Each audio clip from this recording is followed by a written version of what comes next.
आशा करता हूँ आप सब बहुत अच्छे होंगे। मेरा नाम है सिद्धांत अग्निहोत्री, स्टडी IQ पे आपका बहुत बहुत स्वागत है।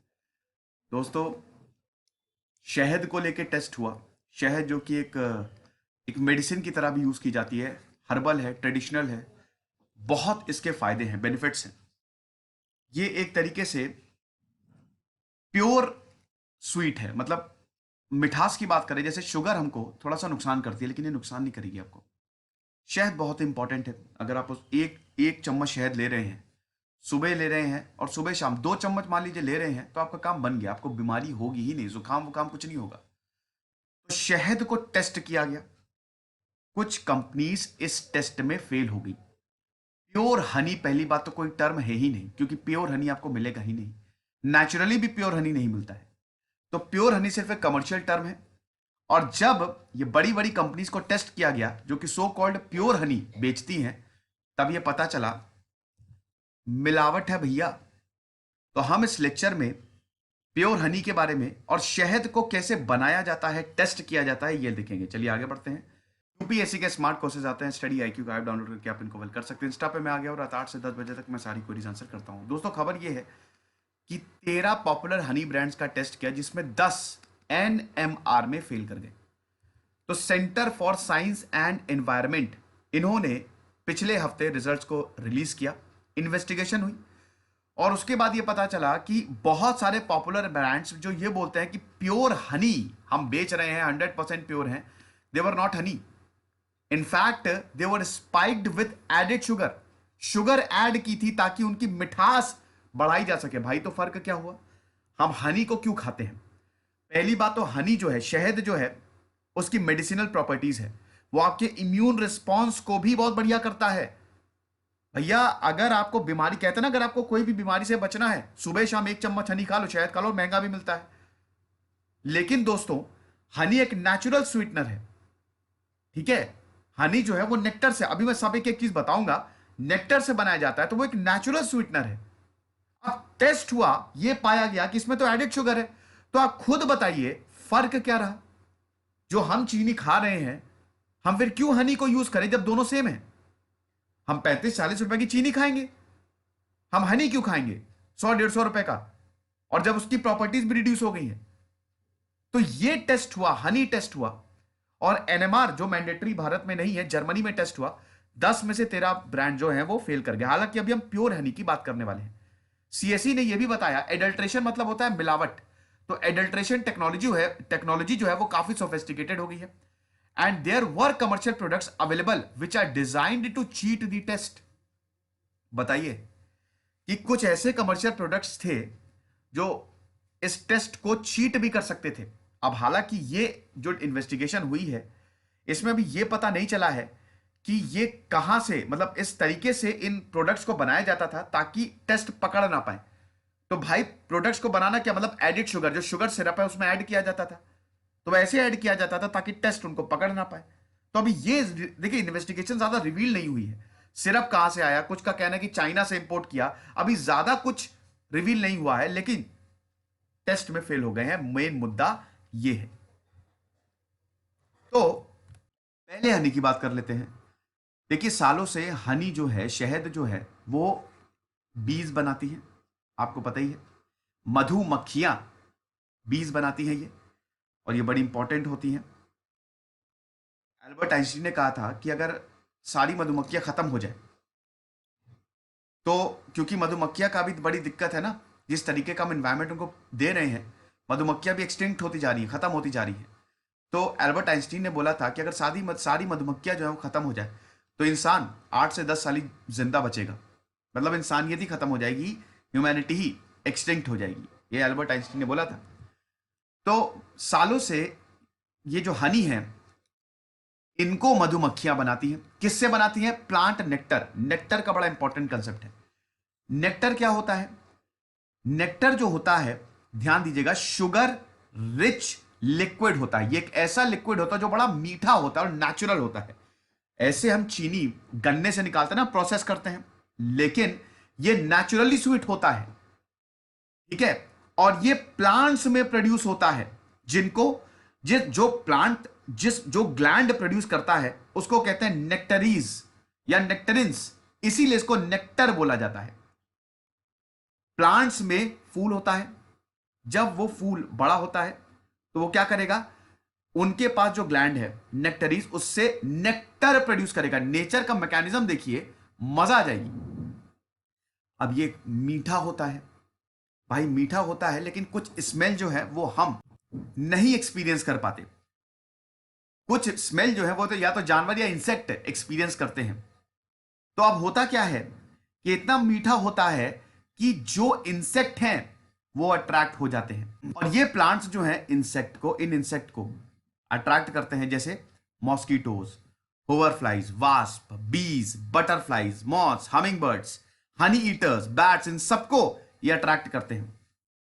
अब बीज की बात करें तो दोस्तों, यही जो नेक्टर है, ये जो बीज हैं वो ले जाती हैं, और उसके बाद जो इनका छत्ता होता है ना, जिसको हनी कोम्ब कहते हैं, वहां पे रखती हैं, प्रोड्यूस करती हैं। नेक्टर जो है वो सबसे इंपॉर्टेंट रोल प्ले करता है, इकोनॉमी के लिए बहुत इंपॉर्टेंट है, क्योंकि भाई शहद तो यहीं से प्रोड्यूस होता है ना, हॉर्टिकल्चर के लिए बहुत ज्यादा इंपॉर्टेंट है। तो हनी बीज जो हैं वो क्या करती हैं, दे कलेक्ट नेक्टर, ठीक है। हनी वॉज वॉट बीज made from plant nectar, plant nectar से ये शहद बनाती हैं, और उसके बाद ये छत्ते में जाके सब कुछ रख देती हैं, और वहां से उसी छत्ते से हम क्या करते हैं, हम शहद को कलेक्ट करते हैं। भालू को शहद बहुत पसंद होता है ना, तो हम शहद को वहीं से ही कलेक्ट करते हैं। देखिए जो नेक्टर का कंसेप्ट है ना, ये बहुत ही बड़ा है। नेक्टर की बात करें तो बहुत कुछ है, हर्बीवोर प्रोटेक्शन इसमें मिलता है, उसके बाद जो एनिमल म्यूचुअलिस्ट होते हैं, है ना, मतलब एक तरीके से दोनों को ही बेनिफिट हो, यहाँ पे इंसेक्ट्स को भी, एनिमल्स को भी बेनिफिट हो, और इनको भी बेनिफिट, प्लांट्स को भी बेनिफिट हो, ये इस तरीके से हिसाब किताब चलता है। बट फिलहाल आप यही समझिए कि ये इसी नेक्टर से हनी बनाया जाता है, वरना बहुत ज्यादा लंबा लेक्चर और अलग ही लेक्चर हो जाएगा, फिर आप मुझे ही डांटेंगे। तो ऐसा है कि इससे हनी बनता है, और उसके बाद फिर हम कलेक्ट करते हैं। तो यानी कि हनी जो है is either sourced from wild बीज, ठीक है, और डोमेस्टिकेटेड बीज। सिंपल सी बात है। या तो आपने देखा होगा कि आपके घर में भी कई बार मधुमक्खियां छत्ता बना लेती हैं, जिनको हनी कोम्बो बोलते हैं, ठीक है, इंग्लिश में हनी कोम्बो बोला जाता है। या फिर डोमेस्टिकेट हम करते हैं। डोमेस्टिकेट कहां करते हैं, एपियरीज, एपियरीज होती है, बड़ी बड़ी एपियरीज होती हैं, ताकि हनी को प्रोड्यूस किया जा सके। तो दो ही तरीके हैं, या तो आप जंगल में जाइए, घर में भैया करना नहीं, बहुत जब मधुमक्खी बहुत तेजी से काटती है, ठीक है, तो ऐसा मत करना कि हनी निकालने लग गए, बाहर से खरीद लेना। तो डोमेस्टिकेटेड या फिर वाइल्ड। लेकिन इन दोनों में से कोई प्योर हनी नहीं होता है, क्योंकि pure honey is a commercial term, ये एक मार्केटिंग टर्म है। हनी बहुत ही कॉम्प्लेक्स होता है। यहां पे भी जो हनी प्रोड्यूस किया जाता है नेचुरली भी या एपियरीज में, वो भी प्योर हनी नहीं होता है। अब जुलाई में FSSAI, food safety and standard authority of India ने नए सेट ऑफ रेगुलेशंस पब्लिश किए, रिवाइज्ड स्टैंडर्ड्स ऑफ हनी। हम हनी के लिए स्टैंडर्ड्स को रिवाइज कर रहे हैं। Now here does one find the term pure Honey in it. अब आप देखिए क्या है इसमें। अब एडल्ट्रेशन ऑफ हनी, एडल्ट्रेशन मतलब होता है मिलावट। तो अगर हनी में मिलावट की बात करें, ठीक है, विद एडेड शुगर, ये ग्लोबल प्रॉब्लम है। हनी में मिलावट बिल्कुल होती है, लेकिन रेगुलेशंस अभी जो FSSAI ने रिलीज किए हैं, उसमें कुछ केमिकल कंटेंट्स है जो आप मिला सकते हैं, उसको हम टॉलरेबल लिमिट ऑफ इम्प्योरिटीज कहते हैं, कि इसको हम टॉलरेट कर सकते हैं। कुछ इम्प्योरिटीज तो भाई ठीक है, इतना तो जरूरी भी है, लेकिन वो ऐसी हो कि बेवकूफ ना बने कोई, बस खत्म। तो कुछ तो टॉलरेबल लिमिट्स ऑफ इम्प्योरिटीज है that must be detected by specific test. अगर हनी कंपनीज जो हैं, भाई ये हनी कंपनी क्या करती हैं, अगर भारत के मार्केट में आना है तो ये जाएंगी, टेस्ट करवाएंगी, इंडियन अथॉरिटीज इसको टेस्ट करती हैं, और उसके बाद अगर ये टॉलरेबल लिमिट्स ऑफ इंप्योरिटीज के अंदर है तो ठीक है, नहीं है तो फिर गड़बड़ है। अब 13 में से 10 ब्रांड्स जो हैं ये टेस्ट फेल कर गए हैं, ठीक है। जब ये पूरा लेबल कर दिया जाता है, ठीक है, हनी का प्रोडक्ट बिल्कुल सही, तब इनको या तो ब्लॉसम या फिर नेक्टर हनी बोला जाता है। नेक्टर अभी मैंने आपको सब कुछ बता दिया। अभी अगर हम बात करें तो 300 तरीके के हनीज हैं। There are 300 types of honeys that are available. तो हनी जो है, शहद जो है, वो मीठा होता है। क्यों? क्योंकि इसमें फ्रुक्टोज, ग्लूकोज और सुक्रोज, ये सब शुगर्स हैं। फ्रुक्टोज, ग्लूकोज, शुगर सब, फ्रुक्टोज, ग्लूकोज और सुक्रोज ये सब शुगर्स है, सब चीनी है, बस इनका केमिकल फॉर्मूला थोड़ा डिफरेंट है। बाकी इनके काम वही है, किसी को हम ब्रेकडाउन अच्छे से कर सकते हैं, किसी को ब्रेकडाउन करने में थोड़ा सा मुश्किल आती है। ठीक है, तो आप देख लीजिए कि इनका हाई फ्रुक्टोज कंटेंट होता है, इसीलिए ये बहुत मीठी होती हैं कमर्शियल शुगर से। ठीक है, इसीलिए हम बोलते हैं कि आप शहद इस्तेमाल करो, क्योंकि जो आपको चीनी में मिठास नहीं मिलेगी वो आपको इसमें मिल जाएगी। तो लेबोरेटरी टेस्ट जो है वो क्या डिटरमाइन करती है? Acceptable ratio of fructose, sucrose and glucose. Simple सी बात है। ठीक है, ये लेबोरेटरी टेस्ट डिटरमाइन करेंगी। अब दोस्तों यही खेल होता है। खेल क्या होता है? देखो यार, प्योर हनी जो है ना, वो प्रोड्यूस करना बहुत मुश्किल है। वो ऐसा टर्म इसलिए नहीं है क्योंकि भाई जिस तरीके से हनी को प्रोड्यूस किया जाता है वो प्योर रहता ही नहीं है। मैं आपको बताता हूं, बहुत सारी wide range of chemical varieties allowed. क्यों? क्योंकि फ्लावर्स की जो है, फूलों की डिफरेंट कैरेक्टरिस्टिक्स होती हैं भाई। अलग अलग फूल जो है उसकी डिफरेंट कैरेक्टरिस्टिक होगी इन टर्म्स ऑफ नेक्टार। मैंने अभी आपको बताया, आप समझ रहे हैं ना, मैं ज्यादा टफ तो नहीं हो रहा हूं ना। अब मैं कहना क्या चाह रहा हूं? मैं ये कह रहा हूं कि जो फ्लावर है, फ्लावर के नेक्टर से हनी, नेक्टर क्या है? अभी मैंने बताया कि शुगर प्रोड्यूसिंग लिक्विड है वो।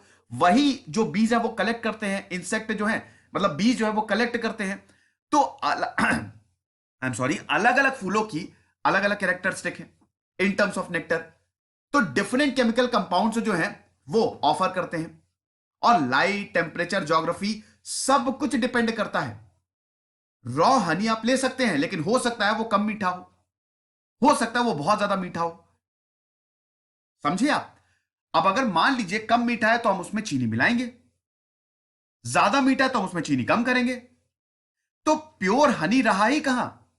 प्योर हनी जैसी तो कोई चीज ही नहीं रहा, हम तो पहले ही उसमें मिला रहे हैं। अब जैसे एपियरीज की बात करते हैं, ठीक है, अगर एपियरीज की बात करें तो उसमें होता क्या है, हम पहले ही सुक्रोज डाल देते हैं। ठीक है, हम पहले ही जो है वो सुक्रोज डाल देते हैं। बी हाइव्स जो होती है ना, उसको हम सुक्रोज से फीड करते हैं ताकि प्रोडक्शन को स्टिमुलेट किया जाए। यह भी हनी प्रोफाइल को अफेक्ट कर सकता है।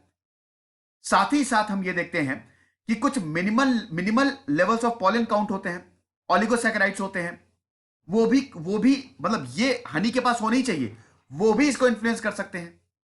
कुल मिला के अगर बात करें तो हनी में बहुत सारे केमिकल ऐड होते हैं। कुछ नेचुरली होते हैं, कुछ हम करते हैं ताकि उनकी प्योरिटी बनी रहे, वो ठीक रहे, है ना। तो इसका मतलब प्योर हनी है ही नहीं। तो प्योर हनी सिर्फ एक कमर्शियल टर्म है। ठीक है, अब दोस्तों टोटल 18 पैरामीटर्स हैं जब किसी भी प्रोडक्ट को हनी सर्टिफाई किया जाएगा कि अच्छा ये शहद है, तो उन 18 पैरामीटर्स पे आपको खरा उतरना पड़ेगा। तो इसमें सबसे इंपॉर्टेंट C4 और C3 टेस्ट होता है। ये टेस्ट क्या होता है? ये देखता है कि हनी में sugar from corn, sugar cane या फिर राइस मिलाया गया है, क्या हनी में मिलावट हुई है। टॉलरेबल लिमिट्स ठीक है, लेकिन अगर ज्यादा है तो दिक्कत हो जाएगी। अब आप देख सकते हैं there is also a tolerance for ash content and HMF, hydroxy methyl furfural. ये तो टॉक्सिक होता है। ठीक है, ये 20 के लिए टॉक्सिक होता है, लेकिन एक लिमिट में इसको भी एक्सेप्ट किया गया है। ओके, अब ये सब तो हमने बात कर ली प्योर हनी के बारे में। अब हम बात करते हैं कि स्पाइक्ड हनी जो है, जो अभी टेस्ट में आया है, ये इतना ज्यादा इंपॉर्टेंट क्यों है? देखिए, नेचुरल स्वीटनेस जो है वो हनी डिटरमाइन करता है, यानी कि जो एंजाइम्स है ये हनी को एंटीऑक्सीडेंट बनाता है, अमीनो एसिड्स, और इसकी मेडिसिनल प्रॉपर्टीज हैं, और इसीलिए बहुत वक्त से इसको as a traditional medicine use किया जा रहा है। इनफैक्ट अगर इम्यून सिस्टम की भी बात करें तो अगर आप हनी कंज्यूम करते हैं, आपको बीमारी इसीलिए नहीं होती है क्योंकि आपका इम्यून सिस्टम बहुत बढ़िया रहता है, एंटीबॉडीज प्रोड्यूस होती हैं। यस, तो इसीलिए कोविड-19 पैंडेमिक में ये कमाल का काम करता है। एक तरीके से ये इम्यून सिस्टम स्टिमुलेंट के तौर पे भी देखा जाता है। अब आर्टिफिशियल शुगर सिरप को अगर आप इसमें ऐड करोगे तो इसका मतलब जो हनी आया है उसकी प्रॉपर्टी में फर्क आएगा। आर्टिफिशियल शुगर सिरप क्या करता है? It reduces the concentration of these elements पर ग्राम ऑफ हनी। सिंपल सी बात है, हम कुछ भी आर्टिफिशियल ज्यादा मिलावट करेंगे तो इसका मतलब जो हनी में एलिमेंट्स होते हैं जो परमिसिबल है उसको रिड्यूस करेगा ये।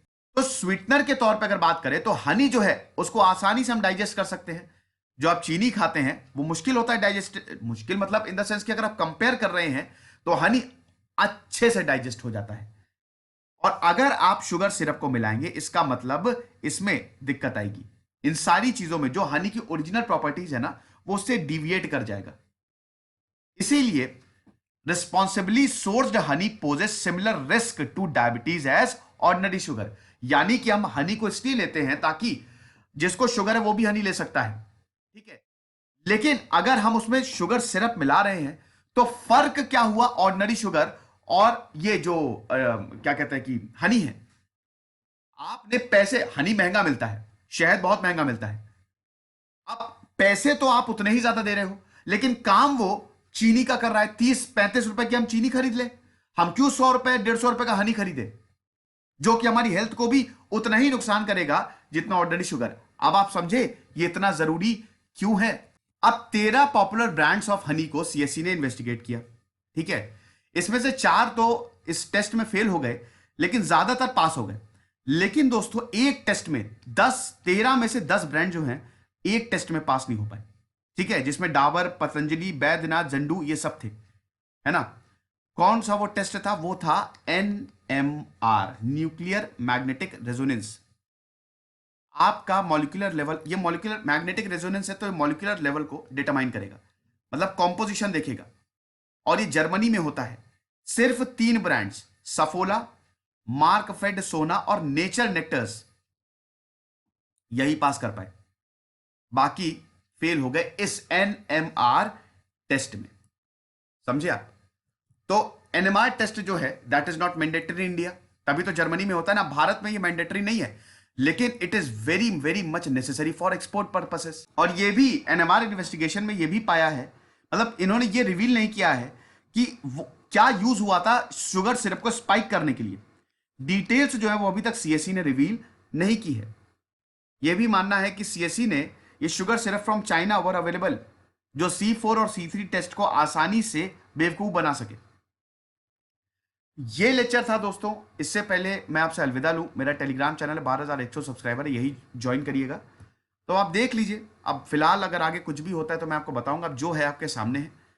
तो भैया जरा देख सोच समझ के अब आप शहद जो है वो खरीदिए। खुश रहिए, पढ़ते रहिए। इधर से सिद्धांत अग्निहोत्री साइनिंग ऑफ।